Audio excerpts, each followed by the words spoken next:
bemorimiz yoshlari 43 yoshda. Kelgandagi asosiy shikoyatlari bel og'riqlariga hamda chap oyoqqa berishiga, harakat cheklanishiga bo'lgan. 1 yil oldin bularda TPF deyiladi, transvestikulyarniy fiksatsiya, ya'ni bel sohasida implant qo'yilgan, sinuvdan keyin pazonlashuvlarda. Shunga qaramasdan og'riqlar saqlanib qolgan, harakatlar cheklangan. Mana biz kelganimizda oldimizga licheylarga olib bordik. Mana shu sohada yumshoq to'qimalarda yallig'lanish bergan.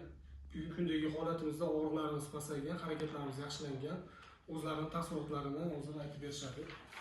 Assalomu alaykum.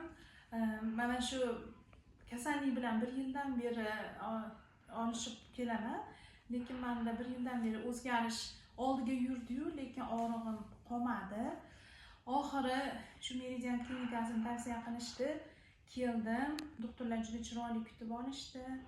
Chiroyli lecheniyalar qilishdi. Hozir og'riqlarim yo'q. Maza qilib yuribman. Buning uchun barcha xodimlarga rahmat.